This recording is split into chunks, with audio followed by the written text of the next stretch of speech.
Trying to make your transition from a full-time job into coaching, you're gonna love this video. In this video, I'm gonna share with you the 6 things that you need in order to transition from 9 to 5 to 5 to 9.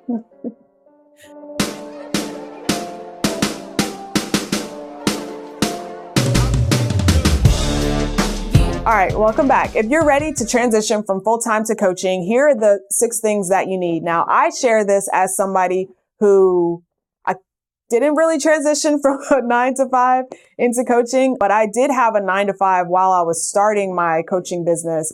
My very first clients were in consulting and done for you. And so I was trying to make that transition. And I've had several clients who have had other priorities. Like I had a client who was basically doing full-time freelance writing, and she wanted to transition full-time into coaching. And with my help, she was finally able to make that transition. So I'm going to give you the 6 steps and things that she had to do, that I had to do, and that I think would be important for you when you're trying to make your transition. All right. The first thing to do is to choose your niche or choose your niche. So my client, Renee, let me tell you about her. She is an OBGYN and she was doing that full time.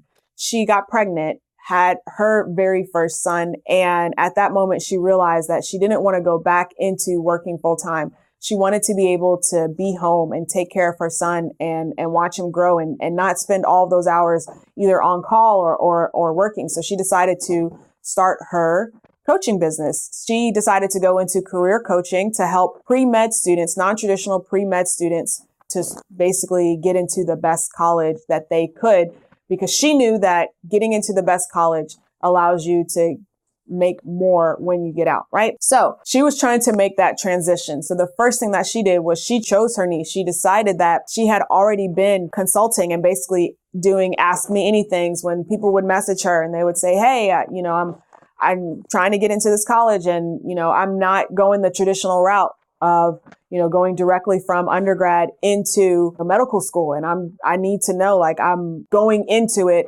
after several years. So what do I do? And so she had been helping people with that already. And so she decided that that was going to be her niche. Just to share really quickly, long story short with her, is that she joined one of my coaching programs and she actually got 2 clients at her new premium coaching rate, which I'm really excited about, for her one-on-one services. So it is possible to make that transition, but first you have to choose your niche. Second thing you want to choose is your minimum level. There's a minimum level and then there's a goal level. So the second thing you want to do is choose your minimum level. Your minimum level is essentially your level of needs and necessities. It's that financial level that will allow you to meet those needs and necessities. For me, when I was transitioning from my full-time job, my minimum level was $1,500 a month.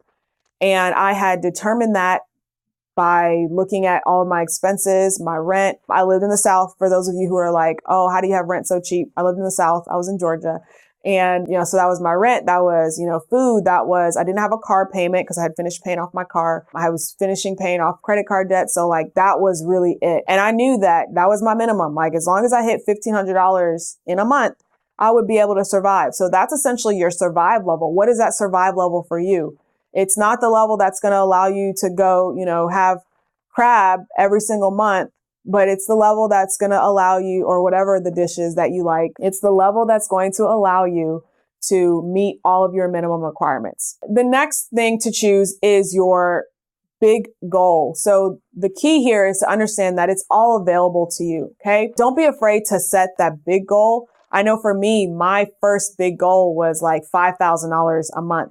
And I felt like if I can make $5,000 a month, not only will I be able to cover the tax payment that goes out the door when you're self-employed, but I would also be able to basically make what I was making at my last full-time job.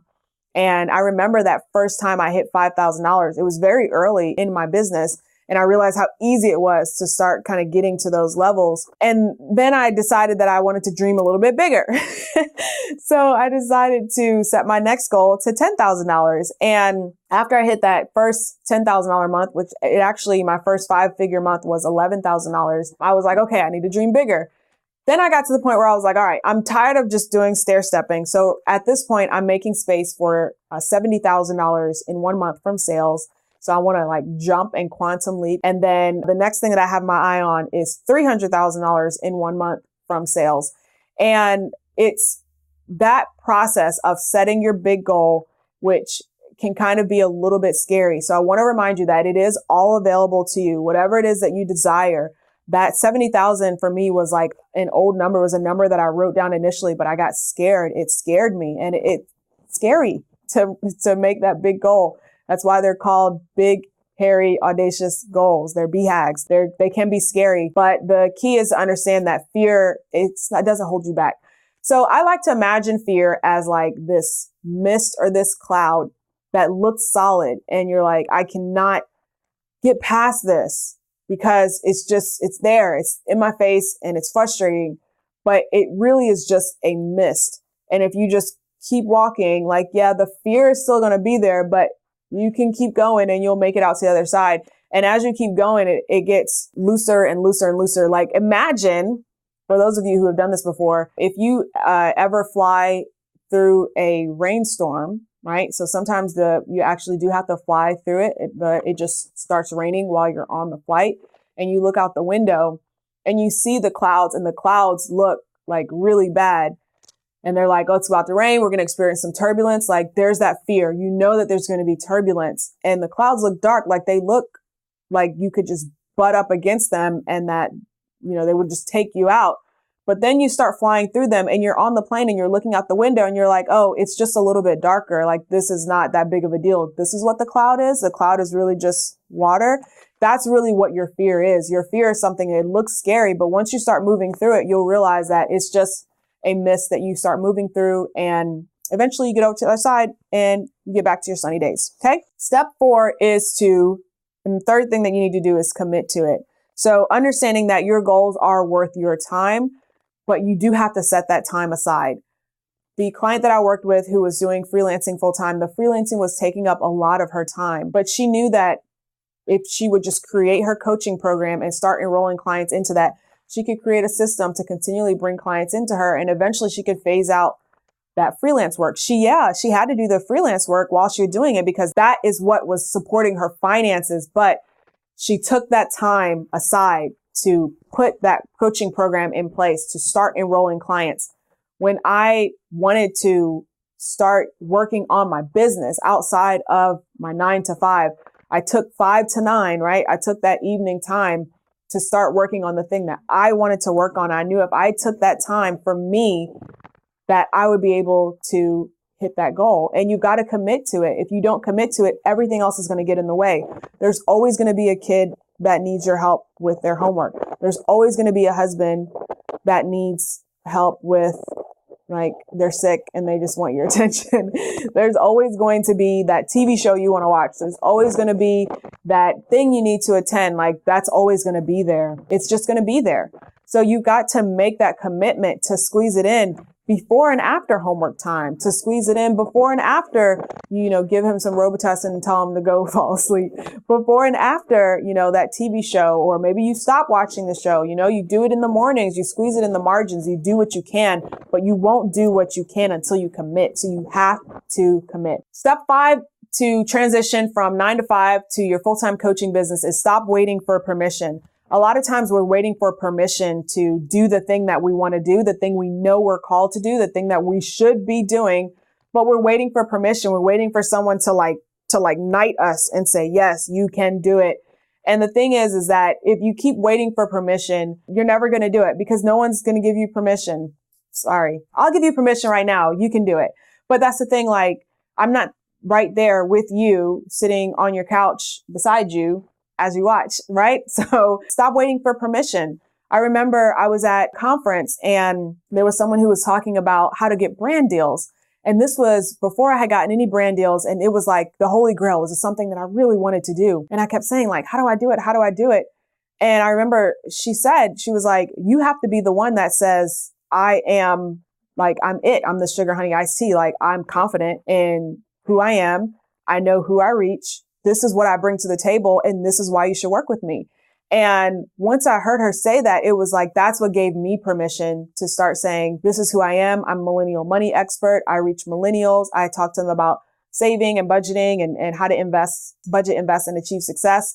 And that's what I did when I was working Young Finances. And it helped me even through the rest of my life because even when I started my coaching business, like I wasn't sure, like, can I actually help people?